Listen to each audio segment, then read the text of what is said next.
Hi friends, ఈరోజు fish fry అయితే చూపిస్తాను. ఆల్రెడీ ఫిష్ని బాగా నీట్గా క్లీన్ చేసుకొని చాక్తో వాటికి పైనంతా సైడ్స్ అంతా కట్ చేసి పెట్టుకొని ఘాట్లు పెట్టుకోవాలి. ఘాట్లు పెట్టుకున్నాక కొంచెం సాల్ట్, కొంచెం పసుపు, కొంచెం కారం కూడా వేద్దాము.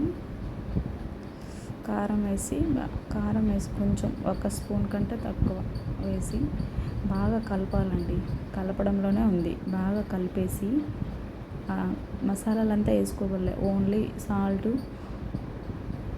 పసుపు, కారం వేసుకుంటే చాలు, చాలా బాగుంటాయి.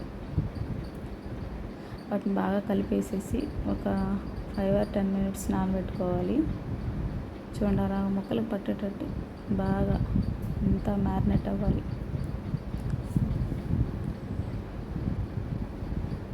చూడండి, బాగా ముక్కలకంతా పట్టేసింది. ఉప్పు, పసుపు, కారం. ఇట్లా ఘాట్లు పట్టకపోతే సరిగ్గా ఉంటుందండి, చప్పగా ఉంటుంది ఉప్పు పట్టకుండా. అందుకని చికెన్ ఫ్రై కానీ ఫిష్ ఫ్రై కానీ చేసి చికెన్ ఫ్రైని అయితే పీసులు కట్ చేసుకోవాలి. ఫిష్ని అయితే అట్లా ఘాట్లు పెట్టుకోవాలి. అవి బాగా నానిపోయినాయండి. పొయ్యి మీద పెనం పెట్టుకొని కొంచెం అది హీట్ అయ్యాక ఆయిల్ వేసుకోవాలి. డీప్ ఫ్రైకి సరిపడా వేసుకోవాలి. చూడండి, నేనైతే అంత వేసుకున్నాను. మీకు నచ్చినట్టు, మీకు ఎలా చేసుకోవాలంటే అలా, నేను చేసినట్టయితే ట్రై చేయండి ఒకసారి.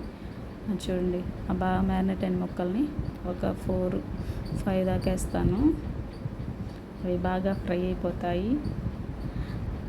ఫోర్క్తో తీస్తే బాగా నీట్గా వస్తుంది. స్పూన్ కంటే కూడా కదలకుండా వస్తుంది. ఎప్పుడైనా కూడా మనం ఇట్లాంటి ఫ్రైలు చేసేటప్పుడు ఫోర్క్తో చేస్తే, పప్పుచారు, చేపల ఫ్రై లేదా చట్నీ, ఏదైనా చట్నీ, చేపల ఫ్రై చేసుకుంటే చాలా టేస్ట్గా ఉంటాయండి. ఇవైతే చాలా బాగా వచ్చాయి, కరెక్ట్గా వచ్చింది. అంటే తింటుంటే ఉప్పు అంతా కారం బాగా ముక్కలకు పట్టింది.